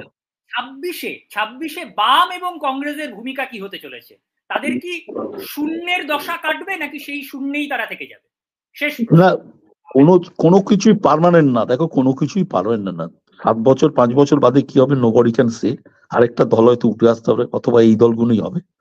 তবে বামের যেটা ছিল, যে পিছনে অনিল বিশ্বাস বোঝা যেত আজকে বড় অর্গানাইজার কিনা, সঙ্গে পুলিশ ছিল, অনিল বিশ্বাস যা বলতো সেটাই শেষ কথা ছিল। আজকে বিমান বোসের কাছে সত্যি মানে ঝামেলার ব্যাপার। আজকে তুমি দেখো, সিপিএম এতদিন আছে, বিকাশ ভট্টাচার্য কেন হাইকোর্টের উকিলদের মধ্যে জিততে পারে না? ওরম গ্ল্যামারওয়ালা লোক কেন সেই জায়গায় পৌঁছবার ব্যাপার, যেটা আগে সিপিএম অবশ্য সেরম কিছু উকিলদের মধ্যে কোনোদিনই ছিল না, জোর ছিল না। যেটা ম্যাটার, পৌঁছানোটা ম্যাটার, সেটা নেই আমাদের, যেটা তৃণমূলের আছে। যেটা উকিলদের মধ্যেও দেখেছি, তৃণমূল ভোটটা পায় উকিলরা অ্যাপ্রোচ করে বলে, তৃণমূলের উকিলরা। Thank you. সুমনদা, যে প্রশ্নটা করছিলাম আপনাকে, যে তৃণমূল কংগ্রেসকে কি তাহলে এই সব হিন্দুত্বের পথে হাঁটতে হতে পারে? বিজেপি এই হিন্দুত্বের যে মজা, সেটাকে আটকাতে কোথাও, বা হিন্দুত্বের রথকে আটকাতে? দেখুন, আমরা প্রায়ই যখন ধর্মনিরপেক্ষ শব্দটাকে ব্যবহার করি বা সেকুলার, সেটাকে ওয়েস্টার্ন কনটেক্সটে ব্যবহার করি, আমরা ভারতীয় কনটেক্সটে বুঝি না। সুভাষচন্দ্র বসু এখনো অব্দি মানে বিফোর ইন্ডিপেন্ডেন্স ভারতবর্ষের বা পশ্চিমবঙ্গে তো বটেই সবচেয়ে বড় সেকুলার ধর্মনিরপেক্ষ নেতা ছিলেন। তিনি প্রথম কলকাতা শহরকে একজন মুসলিম মেয়র দিয়েছে। একই সঙ্গে এটাও সত্যি, সুভাষচন্দ্র অসংখ্য চিঠি লিখেছেন চিত্তরঞ্জনের স্ত্রী বাসন্তী দেবীকে। সুভাষচন্দ্র কালী পুজো করতেন, রোজ কালীর সাধনা করতেন। তো দেখুন, আমি প্রবল হিন্দু, আবার আমি সংখ্যালঘুদের স্পেস দিই, এই দুটোর মধ্যে কোনো বিরোধ নেই। আমাদের মনে রাখতে হবে যে তাত্ত্বিকভাবে মমতা বন্দ্যোপাধ্যায় বামপন্থী নন, অতিবাম নন। তিনি ভীষণ একজন আমি বলবো ধার্মিক মানুষ। মমতা বন্দ্যোপাধ্যায় মুখ্যমন্ত্রী হওয়ার বহুদিন আগে থেকে বাড়িতে কালী পুজো করেন, মানে দুর্গাপুজোর বিজয় সাংবাদিকদের ডেকে প্রসাদ খাওয়া, কিন্তু তার সঙ্গে তিনি কোনদিন মুসলমানদেরকে দ্বিতীয় শ্রেণীর নাগরিক হিসেবে ট্রিট করতে চান বা মুসলমানদের ভারত ছেড়ে দিতে বলেন, এটা হয় না। এই আমরা আসলে পোস্ট 92, অময় আপনার বয়স অনেক অল্প, পোস্ট 92 আমরা ভারতবর্ষে যে বিভাজনের রাজনীতি দেখছি, সেখানে মমতা বন্দ্যোপাধ্যায়ের পলিটিক্স বা সুভাষচন্দ্রের পলিটিক্সকে বুঝতে আমাদের একটু প্রবলেম হয়, কারণ বিজেপি এইভাবে দেখে দিয়েছে যে এইটা শুধু হিন্দুরা করবে, এইটা শুধু মুসলমানরা করবে, এইটা শুধু খ্রিস্টানরা করবে। বহু আমি কংগ্রেসের অনেক নেতাকে জানি তাদের বাড়িতে বিরাট করে দুর্গাপুজো হতো, মানে for that matter Priyaranjan Das মুন্সির বাড়িতেই হতো, আবার তিনি যে কোনো মুসলিমদের বাড়িতে ইফতারে চলে যেতেন। এই দুটোর মধ্যে কোনো স্ববিরোধ ছিল না। আবারও আমি বলছি, মমতা বন্দ্যোপাধ্যায় একজন, আমি বিশ্বাস করি, একজন ট্র্যাডিশনাল কংগ্রেসি রাজনীতিবিদ। তিনি কংগ্রেসের ঘর থেকে একটা কংগ্রেসি ঘরানারই আলাদা দল তৈরি করেছেন। ফলে তিনি জগন্নাথ মন্দির তৈরি করবেন, তিনি দক্ষিণেশ্বরে পুজো দিতে যাবেন, তিনি কি বলে এই গঙ্গা তীরে গঙ্গারতি শুরু করবেন, আবার তিনি ঈদের নামাজেও যাবেন। এই দুটোর মধ্যে কোনো বিরোধ নেই। আমি সুমন দা, আপনি যেটা বললেন একদমই তাই, যে খুব স্বাভাবিকভাবেই তিনি ঈদের নামাজে যাবেন এবং কালী পুজো করবেন, কিন্তু এই স্বাভাবিক ব্যাপারটাকেই বারবার করে আন্ডারলাইন করতে হচ্ছে। এর কারণটা কি কোথাও এই বিজেপির হিন্দুত্বের রাজনীতি নয়? এর কারণটা হচ্ছে বিজেপি একটা, যেহেতু বেসিক্যালি উত্তর এবং মধ্য ভারতের দল, তারা একটা ভাবে হিন্দুত্বকে ব্যাখ্যা করে। তাদের হিন্দুত্বে কোনো মানে সরস্বতী, মানে বাঙালিদের সরস্বতী পুজোয় জোড়া ইলিশ হয়, তারা ভাবতেই পারে না কোনো পুজোতে মাছ রান্না হবে। বিজেপির হিন্দুত্ব আর বাঙালির হিন্দুত্ব, থ্যাঙ্কস টু রামমোহন, বিবেকানন্দ, বিদ্যাসাগর, রবীন্দ্রনাথ, আমি ক্রমানুযায়ী বললাম না, আমি পুরো সিরিজ ধরে বললাম, তাদের হিন্দুত্ব আলাদা। মানে আমাদের কি কোনো সন্দেহ আছে যে বিবেকানন্দ হিন্দু ছিলেন না, না রামকৃষ্ণ হিন্দু ছিলেন? আজকেও মমতা বন্দ্যোপাধ্যায় রামকৃষ্ণ এবং বিবেকানন্দকে কোট করেছে, কিন্তু রামকৃষ্ণ এবং বিবেকানন্দ কোনোদিন বলেননি। রামকৃষ্ণ তো এমনকি মানে বিভিন্ন মুসলিম মতেও সাধনা করেছেন যে মুসলমানদের কাটো, মুসলমানদের অমুক করো। আবার আমি ডিফাইন করবার চেষ্টা করছি যে মানে ধর্ম নিরপেক্ষতা মানে কোন ধর্মকে অস্বীকার করা না, সমস্ত ধর্মের শান্তিপূর্ণ সহাবস্থান। মমতা বন্দ্যোপাধ্যায় বাংলাদেশের একটা স্লোগানকে নিয়েছেন, ধর্ম যার যার উৎসব সবার। এটা তো সত্যি কথা। আমি আরো বোঝানোর চেষ্টা করছি যে আপনি ধর্ম বলতে কিভাবে দেখবেন। দেখুন, গান্ধীজি যখন মানে তথাকথিত হিন্দুত্ববাদী নেতা গডসের গুলি খেয়েছিলেন, মারা যাওয়ার সময় কিন্তু উনি হে রামই বলেছিলেন, হে কংগ্রেস বলেননি। তো ওনার চাইতে নিশ্চয়ই বেশি রাম ভক্ত আমি অন্তত বিশ্বাস করি না যোগী আদিত্যনাথ হতে পারে। ঠিক আছে, তো আপনি কিভাবে ধর্মকে ডিফাইন করবেন সেটা প্রশ্ন। আমাদের সমস্যা হয়ে যাচ্ছে, এটা আপনার সমস্যা না, এটা আমার সমস্যা না, এটা যে প্রিজমটা বিজেপি সেট করবার চেষ্টা করছে, যে প্রিজমটা মানে ক্রমাগত প্রোপাগান্ডার মধ্য দিয়ে আসছে, ও ঈদের নামাজে যায় বলে বা ও ঈদের সিমাই খায় বলে ও হচ্ছে Mumtaz Begum. This is not right. আবার আমি রিপিট করছি যে আপনি যদি থ্রু আউট সুভাষ বোস পড়েন, সুভাষ বোস মানে কালী ভক্ত ছিলেন, অত্যন্ত কালী ভক্ত ছিলেন, কিন্তু ওনার চাইতে সেকুলার, ওনার চাইতে ধর্মনিরপেক্ষ এবং ওনার চাইতে মহিলাদের স্থান দেওয়ার পলিটিক্স ভারতবর্ষে অন্তত ওই সময় কে করেছে? যে সুভাষচন্দ্র, এটাই সুমনদা, যে বিজেপি যে ন্যারেটিভটা সেট করতে চাইছে সেটা প্র্যাগম্যাটিক পলিটিক্সে 26কে সামনে রেখে আদৌ কতটা সফল হবে? পশ্চিমবঙ্গের মানুষ কি সেটা সফল হতে দেবে? দেখুন, এটা একটা কঠিন প্রশ্ন, কিন্তু পশ্চিমবঙ্গ বলেই আপনাকে এই বিষয়টা নিয়ে মানে ভাবতে হবে। বিজেপি, দেখুন, বিজেপির একটা ন্যারেটিভ আছে যে মমতা বন্দ্যোপাধ্যায় শুধুমাত্র মুসলমানদের ভোট পান, হিন্দুদের ভোটার পান। আমি আজকে মানে সন্ধ্যাবেলা একটা ডিবেটে বলছিলাম, বিজেপির প্রতিনিধিকেই বলছিলাম, ধরুন 2021-এর লোকসভা নির্বাচন, বিধানসভা নির্বাচন আপনি দেখুন, অর্জুন সিং তখন যিনি ব্যারাকপুরের সাংসদ ছিলেন, তার তলার যে বিধানসভা কেন্দ্রগুলো ছিল প্রায় সবকটা তৃণমূল জিতেছিল। এখানে কত % মুসলমান ভোট আছে? কিংবা ধরুন হুগলিতে তখন সাংসদ ছিলেন লকেট চ্যাটার্জি, তার তলার যে বিধানসভাগুলো সেগুলো সব কটা তৃণমূল জিতেছে।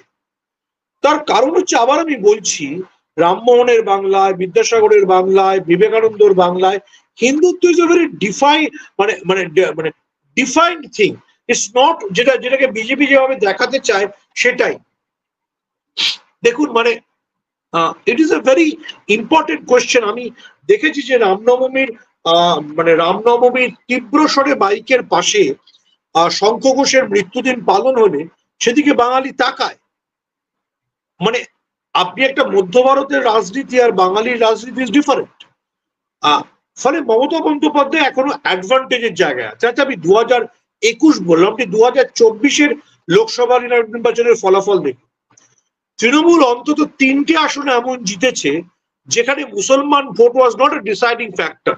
ঝাড়গ্রাম, মেদিনীপুর, যেখানে হিন্দু ভোটেই মানে নির্বাচনের ভাগ্য নির্ধারণ হয়েছে। আমাদের সমস্যা হচ্ছে, আমাদের মানে শুধু আপনার বা আমার নাম, আমাদের চারপাশে যখন এই ন্যারেটিভটা কনস্ট্যান্ট বাজতে থাকে যে বিজেপি হচ্ছে হিন্দুদের প্রোটেক্টর আর অন্য সব পার্টি হচ্ছে মানে মুসলিম লীগ, তখন আমাদের মানে অনেকবার শোনার পর মনে হয় সত্যি তো এটা হলেও হতে পারে। Look at the entire drama of the BJP. মাননীয় অমিত শাহর পুত্র জয় শাহ ইন্টারন্যাশনাল ক্রিকেট কাউন্সিল চালান। আপনি যদি ইন্টারন্যাশনাল ক্রিকেট কাউন্সিলের সাইটটা খোলেন তাহলে দেখবেন যত স্পন্সর আছে তার মধ্যে 60% সৌদি কোম্পানি। তাদের পয়সা। তাহলে তুমি যখন সৌদি আরবে গিয়ে IPL এর করছো, তুমি যখন সৌদি আরামকোর থেকে পয়সা নিচ্ছ, তখন সেটা মুসলমানদের পয়সা হচ্ছে না, তখন তুমি বলছো যে আমি একটা সবার মিলন ক্ষেত্র করতে চাই। কিন্তু বিজেপি যখন সেটা মেদিনীপুরে নিয়ে আসছে, কিংবা যখন সেটা আসানসোলে নিয়ে আসছে, কিংবা যখন সেটা বসিরহাটে নিয়ে আসছে, তখন বলছে মুসলমানদের আগে মেরে তাড়াতে হবে। তো এটা বিজেপির সমস্যা, এটা মমতা বন্দ্যোপাধ্যায়ের বা বাঙালির সমস্যা নয়। বাঙালি চিরকাল মানে অ্যাজ উই অল নো, আপনিও সেভাবেই দেখেছেন যে বাঙালি চিরকাল বড়দিনের জন্ম মানে মানে মানে বড়দিন পালন করেছে। বাঙালি কি খ্রিস্টান হয়ে গেছে? হয়নি। আমরা যে সভ্যতা সংস্কৃতির মধ্যে দিয়ে বড় হয়েছি, অ্যাকচুয়ালি যদি আপনি বলেন যে মমতা বন্দ্যোপাধ্যায়ের সবচেয়ে ইম্পর্টেন্ট লাইন হচ্ছে এটা বাংলার সঙ্গে বিজেপির লড়াই। It is a fight of Bangla versus BJP, যেটা মমতা বন্দ্যোপাধ্যায় 2021-এও করবার চেষ্টা করেছেন। এটা আসলে বাঙালি অস্মিতার সঙ্গে, বাঙালি মননের সঙ্গে বিজেপির লড়াই। আমি I will take another example to এটা। দেখুন, বাঙালি তো 1990 সালে সত্যজিৎ রায় গণশত্রু দেখে নিয়েছে এবং দেখে জানে যে চরণামৃত যদি ব্যাকটেরিয়া মেশে তাহলে সেই চরণামৃত খাওয়া যাবে না। সত্যজিৎ রায় তো শেষ দৃশ্য দেখিয়ে দিয়েছেন, সবাই ডাক্তার অশোক গুপ্তর জয়ধ্বনি দিচ্ছে। বাঙালি এটা জানে। বাঙালি সত্যজিৎ রায়কে দেখেছে, সৌমিত্র চট্টোপাধ্যায়কে দেখেছে, বাঙালি বুঝেছে যে মানে মন্দিরের চরণামৃত যদি ব্যাকটেরিয়া মেশে সেটা খাওয়া যাবে না। এটা ধর্মের বিরুদ্ধে কথা নয়, এটা বিজ্ঞানের কথা, এটা মানুষের স্বাস্থ্যের কথা। ফলে বাঙালিকে সুমনদা সমস্ত বাঙালি কি সেটা আত্মস্থ করতে পেরেছে? বা পরবর্তী জেনারেশন, আপনি যেটা বলছেন 92 পরবর্তী সময়, অর্থাৎ এই যে আমরা মানে বিভিন্ন সময় আমরা দেখলাম যে কখনো ধুলাগড় হতে দেখেছি, এবং এই যে আবহ বিজেপি বিভিন্ন সময় তৈরি করতে পেরেছে কিছুটা হলেও, সুমনদা এটা তো অস্বীকার করার কোনো জায়গা নেই যে আজও এই কলকাতা শহরে বহু জায়গায় যেখানে কোট আনকোট শিক্ষিত মধ্যবিত্তের বাস, সেখানে আজও প্রচুর মুসলমান তারা ভাড়া পান না, শুধুমাত্র তাদের উপাধি দেখে তাদেরকে ভাড়া দেয়া হয় না। এটাও তো বাঙালি, এটাও বাঙালির মধ্যে আছে। অতএব এই জায়গায় দাঁড়িয়ে তৃণমূল কংগ্রেসের যে পুঁজিগুলো আপনি যেটা বলছেন, এক বাঙালি অস্মিতা, দুই তৃণমূল কংগ্রেসের বিভিন্ন প্রকল্প আছে, তৃণমূল কংগ্রেসের একটা ওই মতুয়া ভোট ব্যাংক, তারপর রাজবংশী, এই বিভিন্ন ভোট ব্যাংক এই একটা আছে, এবং তার সঙ্গে মমতা বন্দ্যোপাধ্যায়ের একটা ইমেজ, এই সবটার পাশে একদম কোর হিন্দু ভোটার, সেটা সেই জায়গায় তৃণমূল কংগ্রেস কতটা যেতে পারছে? সেটা কি কোথাও সেই গোবলয়ের মতো ভীষণ রকম ভাবে বিজেপির দিকে ঝুঁকে পড়ছে না কিছুটা হলেও? আমায় প্রথম আপনি যে প্রশ্নটা করলেন আমি সেটা জবাব দেওয়ার চেষ্টা করি যে এটা সত্যি তো যে হিন্দু অধ্যুষিত এলাকায় মুসলমানরা ঘর ভাড়া পান না। দেখুন, আপনাকে একটা সত্যের কথা বুঝতে হবে যে বাংলা কিন্তু একটা পার্টিশন স্টেট, ঠিক আছে, এবং পার্টিশন স্টেটের জিন্নার ফর্মুলা অনুযায়ী যে পপুলেশন এক্সচেঞ্জ হওয়ার কথা ছিল, মানে পাঞ্জাবে তো আপনি মুসলমানদের খুঁজে পাবেন না, পাঞ্জাবি মুসলমান, পশ্চিমবঙ্গে কিন্তু সেটা হয়নি। এবং তার ইন্টারেস্টিং এক্সাম্পল আপনি যদি দেখেন, যেটা ভারতবর্ষের প্রায় অন্য কোনো জায়গায় নেই, সেটা হচ্ছে পশ্চিমবঙ্গের বর্ডারিং এর যেহেতু মানে যতই সমস্যা সংকুল হোক ওপাশে বাংলাদেশ, আর এপাশে যে বর্ডারিং ডিস্ট্রিক্ট গুলো সেগুলোও কিন্তু মুসলিম অধ্যুষিত।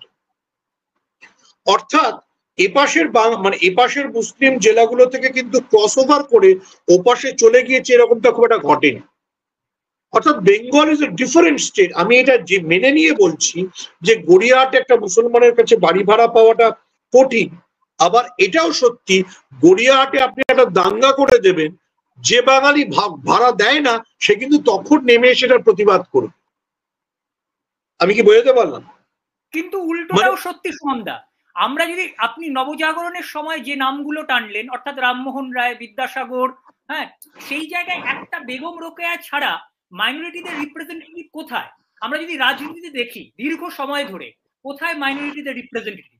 সাহিত্যে, চলচ্চিত্রে সেই সত্যজিৎ রায়, সেই কিন্তু কোথাও বাঙালি, সেটা চলচ্চিত্রে হোক, সাহিত্যে হোক, সঙ্গীতে হোক, রাজনীতিতে হোক, যারা চিরকাল ডমিনেট করেছে, যারা যারা বাঙালির নায়ক, সেখানে তো সেই অর্থে মুসলিম কোথায়? মাইনরিটি সম্প্রদায়ের একজন তো প্রতিনিধি নেই। আমি আপনার প্রশ্নটার উত্তর দিই, যেটা একটা পার্টিশন স্টেট। মুসলমান সমাজের যে মধ্যবিত্ত সমাজটা ছিল বা যেটা ক্রিম ডেলা ক্রিম ছিল, সেটা কিন্তু পূর্ব পাকিস্তানে চলে গিয়েছে।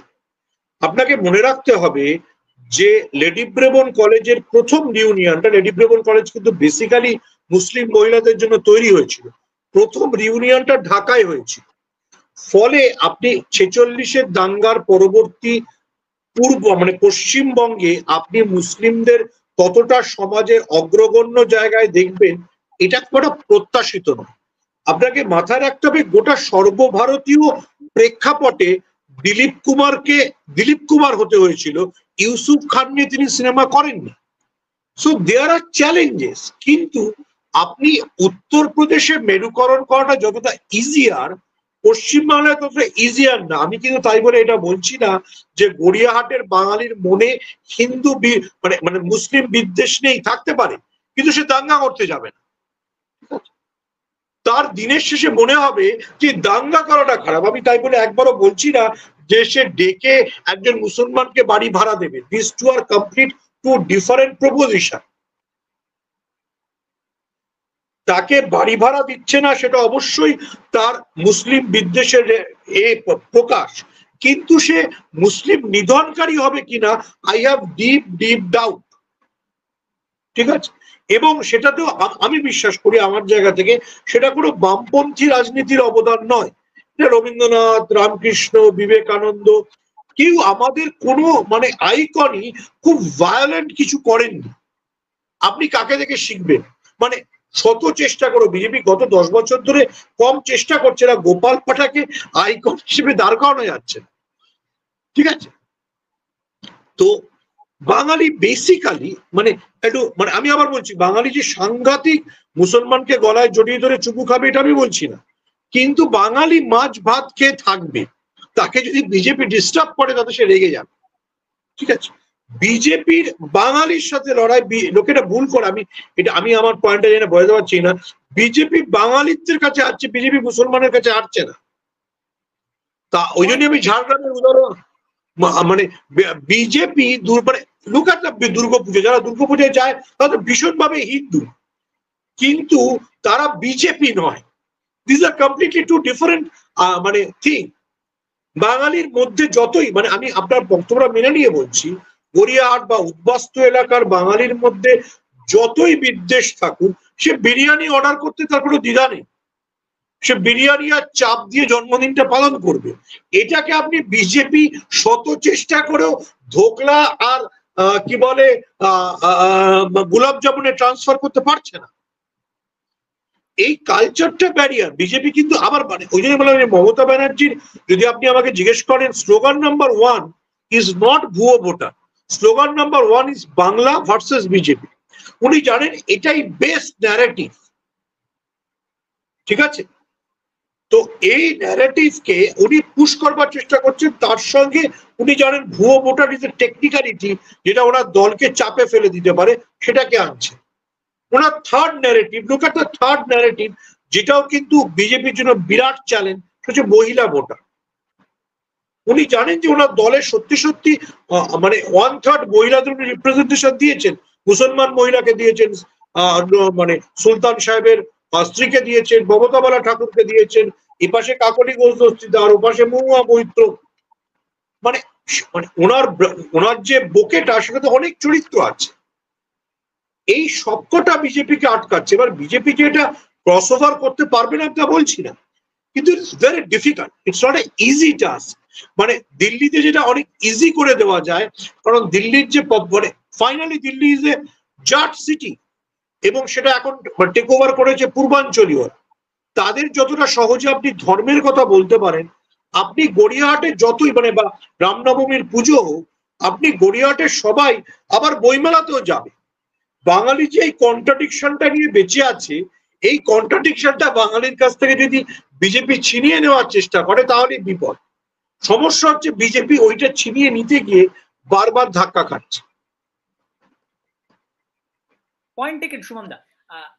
এই জায়গায় দাঁড়িয়ে মানে আপনি যেটা বলছেন যে একদমই আমি আপনার সঙ্গে সম্পূর্ণ একমত যে বাঙালি হয়তো কখনো দাঙ্গা করবে না, বাঙালি হয়তো একটু ওই বাড়ি ভাড়া দিল না বা, কিন্তু আমি যে প্রশ্নটা করছিলাম যে এই সবটা মিলিয়ে যে এই বাড়ি ভাড়া না দেওয়া, অর্থাৎ ভেতরে ভেতরে যে একটা মুসলিম বিদ্বেষ, সেটা যদি কোথাও দানা বাঁধে এবং একটা হিন্দু কনসলিডেশন হয়, সেটাকে আটকানোর জন্য মমতা বন্দ্যোপাধ্যায়ের পথটা কি, বা এই জায়গায় দাঁড়িয়ে কংগ্রেসের কি ভূমিকা 26-এর নির্বাচনে, জোটের কি কোনো সম্ভাবনা আছে, কি মনে হয়? আমি খুব মনে করি না যে মমতা বন্দ্যোপাধ্যায় কংগ্রেসের সঙ্গে জোটে যাবেন। আর যদি হিন্দু কনসলিডেশন হয়, যদি হয় তর্কের খাতিরে ধরে নেওয়া যায়, তাহলে আমি মনে করি যে মমতা বন্দ্যোপাধ্যায় যে পলিটিক্যাল স্কুল থেকে এসছে, দেখা যাবে উনি সবচেয়ে হিন্দুত্বের চ্যাম্পিয়ন ভোটার হয়ে গেছে, মানে চ্যাম্পিয়ন হয়ে গেছে। আমরা একটা কথা বোঝানোর চেষ্টা করি, এই যে বাংলাদেশ নিয়ে বিজেপির যে এন্টার থিসিস কাউন্টার থিসিস, লোকেরা জিনিস ভুলে যাচ্ছে যে কার্গিল যখন হচ্ছিল তখন এটা অন্য কেউ না, মমতা বন্দ্যোপাধ্যায় জেনারেল শঙ্কর রায়চৌধুরীর নাম নির্দলীয় রাজ্যসভা প্রার্থী হিসেবে প্রপোজ করেছিলেন। আমার বলতে কোনো অসুবিধা নেই যে বুদ্ধদেব ভট্টাচার্য ভেবে রেখেছিলেন সুনীল গঙ্গোপাধ্যায়ের কথা। যদি কেউ ওই সময় ফিরে গিয়ে কাগজ দেখেন তাহলে দেখবেন যে সুনীল গঙ্গোপাধ্যায়ের নাম বুদ্ধবাবু ভেবে রেখেছিলেন, কিন্তু মমতা বন্দ্যোপাধ্যায় জেনারেল শঙ্কর রায়চৌধুরীর নাম বলে দেওয়ার পরে আর অন্য কোনো পিছনোর পথ ছিল না। অর্থাৎ বিজেপি যে জাতীয়তাবাদের রাজনীতিতে নিজেকে শেখতে চায় এবং বাঙালিকে উত্তেজিত করতে চায়, মমতা বন্দ্যোপাধ্যায় ওটা জানে না, এটা ভাবলে ভুল করা হয়। এই যে মানে হিন্দু জাতীয়তাবাদ, সেটার কিন্তু মমতা বন্দ্যোপাধ্যায় একবার অ্যাসেম্বলিতে দাঁড়িয়ে বলে দিয়েছেন, ওরা 4 দিনে কলকাতা দখল করতে আসবে, আমরা কি লেমন জুস খাবো? ফলে বাংলাদেশকে কেন্দ্র করে বিজেপি যে হিন্দু কনসলিডেশনের কথা ভাবলে বিজেপি ভুল করবে, আমার এটা মনে হয়। অবশ্যই প্রত্যেকের নিজস্ব মতামত আছে। বিজেপি ভুলে যাচ্ছে যে মমতা বন্দ্যোপাধ্যায় কোন সময় ইন্দিরা গান্ধীর দল করতে। She knows all the tricks which the so-called Hindutvawadis can play. বিজেপির আরেকটা সমস্যা কি কোথাও এটাও নয় যে মানে মমতা বন্দ্যোপাধ্যায়কে কম্প্যাট করা, মমতা বন্দ্যোপাধ্যায়ের মতো এরকম ফিগার, তার উল্টো দিকে বিজেপি আজও সেই অর্থে আপনি যেটা বারবার করে বলছিলেন যে বাঙালি নেতা খুঁজে পেল যে মমতা বন্দ্যোপাধ্যায়ের কম্পিটিটিভ হয়ে উঠতে পারে? দেখুন, সেটা তো সবসময় হয়। BJP doesn't have any Bengali icon. আপনি যদি হিস্টোরিক্যালি গত কয়েক বছরে বিজেপিকে বিচার করেন, বিজেপি প্রথমে সুভাষ বোসকে টানবার চেষ্টা করলো জওহরলাল নেহরুর প্রতিস্পর্ধী হিসেবে খাড়া করবার জন্য। এবার সুভাষ বোস হিন্দু আইকন, দিলীপ ঘোষ 2021-এর নির্বাচনের আগে বলে বসলেন যে বিধান রায় হিন্দু রাজনীতি করতেন। এটা ঠিক যে বিধান রায় পূর্ব বাংলা থেকে আসা উদ্বাস্তুদের জন্য সবচেয়ে বেশি ব্যবস্থা নিয়েছিলেন, কিন্তু বিধান রায় মুসলিম বিদ্বেষী ছিলেন না, বিধান রায় মহাত্মা গান্ধীর ডাক্তার ছিলেন। তো এই যে পলিটিক্যাল ট্র্যাডিশন, সেটাকে তো মমতা বন্দ্যোপাধ্যায় নিজের কাঁধে বহন করেন। মমতা বন্দ্যোপাধ্যায়ের তুলনায়, আমি কাউকে ডিসরেসপেক্ট করবার জন্য বলছি না, মমতা বন্দ্যোপাধ্যায়ের তুলনায় বিজেপির যে কোনো নেতা এখনো অমিতাভ বচ্চনের তুলনায় কার্তিক আরিয়ান হয়ে যায়। বুঝতে পারলেন তো? মানে কার্তিক আরিয়ান হতে পারে যে 3-4টে হিট দিয়েছে, কিন্তু অমিতাভ বচ্চন তো অমিতাভ বচ্চন, ঠিক আছে? এইটা মানে বাংলার রাজনীতিতে অমিতাভ বচ্চন, মানে বাংলার রাজনীতির অমিতাভ বচ্চন হচ্ছে মমতা বন্দ্যোপাধ্যায়। উনি যেখান থেকে দাঁড়ান সেখান থেকে ব্যাপারটা শুরু হয়, এবং যেভাবে পলিটিক্সকে ধরতে পারেন। আবার আমি বলছি, এটা যদি কেউ আপনার শো বিজেপির লোকরা দেখে, কেউ যদি ভুল করেও ভাবে যে মমতা বন্দ্যোপাধ্যায় মানে নিজেকে যতই বলুন যে আমি লেফটের চাইতে লেফট, অনেক সময় উনি সে ধরনের রাজনীতি করেনও, কিন্তু উনি জাতীয়তাবাদী রাজনীতিকে যতটা চেনেন, ওই ট্র্যাকে যদি বিজেপি ওনার সঙ্গে খেলতে যায়, তাহলে কিন্তু বিজেপির জন্য অনেক বড় বিপদ অপেক্ষা করে আছে। সুমনদা, শেষ প্রশ্ন, 26-এর নির্বাচনে বামেদের একদম প্র্যাগম্যাটিক পলিটিক্সে কি ভূমিকা হতে চলেছে? তাদের কি শূন্যের দশা কাটবে? কোনো আশা আছে? দেখুন, বামেদের যেটা বেস্ট পলিটিক্স হতে পারত, সেটা আলিমুদ্দিন স্ট্রিট বিশ্বাসও করে না, অনেকদিন আগে সেই বাসটা পেরিয়ে এসছে। বামেদের বেস্ট পলিটিক্স অবভিয়াসলি, আপনি আমাকে জিজ্ঞেস করবেন, আমি বলছি যে কংগ্রেসের সাথে আন্ডারস্ট্যান্ডিং করে মমতা বন্দ্যোপাধ্যায়ের কাছ থেকে 2 বা 3টে সিট বার করা, তার মধ্যে একটা সিটে নিজেরা দাঁড়ানো, এবং বামেদের কাছে যেটুকু সেকুলার ভোট আছে। দেখুন, বামেদের যেটা হিন্দু তৃণমূল জোট, তো আপনি ন্যাশনালি করছেন, আপনার পশ্চিমবঙ্গে করতে অসুবিধে কিছু, কিন্তু পশ্চিমবঙ্গে আর দুটো ইলেকশন বন্দ্যোপাধ্যায়ের উত্থানটা তো সিপিএম কে হটানোর জায়গা থেকেই, সেই লড়াই থেকেই তো মমতা বন্দ্যোপাধ্যায়ের উত্থান। আর দুটো ইলেকশনের পরে সিপিএম বলে কি থাকবে? সিপিএম কে কি করতে হবে? দেখুন, আপনি সর্বভারতীয় রাজনীতিতে যাদের দেখছেন, লালু বলুন, মুলায়ম বলুন, এদেরও তো কংগ্রেসকে বিরোধিতা করে এদের উত্থান। আজকে তাদের কংগ্রেসের সঙ্গে জোট করতে হচ্ছে না। দেখুন, মানে কিন্তু বামেদের পক্ষে, বামরা এত ইগোইস্ট একটা সিপিএম বলে আমি বিশ্বাস করি আর কিছু নেই। CPM should transform itself into a social Democratic party, যাদের কিছু সোশ্যাল কজ আছে। আর যদি আপনি গিয়ে এখন মানে সিপিএম এর নেতাদের যা চেহারা, যা চলন বলন, তারা বিয়েতে যা পোশাক পরে, যদি বলে যে আমরা শ্রমিক এবং কৃষকের মেহনতি মানুষের প্রতিনিধি, তাহলে ওদের স্ত্রীরাও বিশ্বাস করবে। ফরগেট অ্যাবাউট ভোটারদের, ঠিক আছে? হ্যাঁ, স্ত্রীরাও বলবে কাল তুমি তো আমাকে মলে নিয়ে গিয়ে 160 টাকা দামের পপকর্ন খাওয়াচ্ছি। So nobody will believe them. মানে আমি যেটা বিজেপির ক্ষেত্রে বললাম, যে বিজেপি ক্রমশ যে সমস্যাটায় পড়ে যাচ্ছে, যেটা ইউপিতে অলরেডি একবার ফেস করে নিয়েছে। বিজেপির কোর হিন্দুত্বের ভোট ভাবছে যে আরে এরা তো কি সত্যি হিন্দু নাকি, এই নেতারা তো গিয়ে দুবাইতে মুসলমানদের পয়সা দিয়ে ফুর্তি বার্তা করছে। সিপিএম তার চেয়ে অনেক ডিপ ট্রাভেলে আছে, যে সিপিএম যে স্লোগান গুলো দেয়, তার নেতারা তার চরিত্র সেগুলোকে বিশ্বাস করে। আপনি দেখুন, মমতা বন্দ্যোপাধ্যায় খারাপ ভালো যাই হোক, মমতা বন্দ্যোপাধ্যায় হচ্ছে মমতা বন্দ্যোপাধ্যায়, মানে দক্ষিণ দিনাজপুরের পচাকেও চেনে, যে পচা হয়তো 30 বছর আগে মমতা বন্দ্যোপাধ্যায় যখন গেছিলেন, মমতা বন্দ্যোপাধ্যায়ের গলায় মালা পরিয়েছিলেন। আবার মমতা বন্দ্যোপাধ্যায় ভুটানের রাজা এলো, বলবেন হ্যাঁ ওকে আমি চিনি, ও আমার সাথে অমুক দিন দেখা হয়েছে।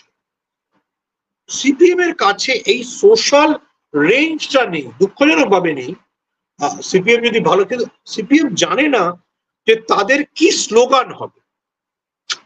আপনি বুঝে দেখুন, যে লোকটা মানে আমি কাউকে আক্রমণের জন্য বলছি না, যে লোকটা পপকর্ন খায় যে লোকটা মদন মিত্রর মতোই জীবন যাপন করার কোনো দোষ নেই, কিন্তু বাইরে এসে বলে আমি না জনগণতান্ত্রিক বিপ্লবের জন্য পরশুদিন পার্ক স্ট্রিটের ওই রেস্তোরাঁয় ছিলাম, কেন মানুষ বিশ্বাস করে? আপনি মানুষকে, বিশেষ করে সোশ্যাল মিডিয়ার যুগে মানুষকে বোকা বানানোটা খুব মুশকিল। আবারও বলছি, সিপিএম কে বুঝতে হবে যে সিপিএম এর কাছে না আছে স্লোগান, আপনাদের নতুন সময়ে নতুন স্লোগান দিতে হবে। রাহুল গান্ধীর কিন্তু আপনি অনেক দুর্বলতা আছে, একটু চেলো কাবাব বেশি খান, পলিটিক্স এর কথা কম ভাবেন, ভিয়েতনাম চলে যান, অল সেট অ্যান্ড ডান, কিন্তু রাহুল গান্ধীর পলিটিক্যাল ফিলোসফিতে কোনো প্রবলেম নেই। উনি আজকের ভারতবর্ষে is left or you can say centrist party. উনি জানেন যে আমি বড় ধনকুবেরের ছেলের বিয়েতে যাব না, কারণ ওটা যাওয়ার জন্য নরেন্দ্র মোদী এসে গিয়েছেন, আমি গরিব মানুষের নেতা হব। একটা পলিটিক্যাল ফিলোসফি আছে। কিন্তু আপনি যদি আলিমুদ্দিন স্ট্রিটের ফিলোসফি বলেন, বা ফর দ্যাট ম্যাটার প্রকাশ কারাদের ফিলোসফি বলেন, ফিলোসফিটা দীপঙ্কর ভট্টাচার্য, লিবারেশনের দীপঙ্কর ভট্টাচার্য বলছেন সিপিআইএম এর বামফ্রন্টের নামটাই বদল করা উচিত। আপনি যেটা বললেন, আরে সুবিধা হবে?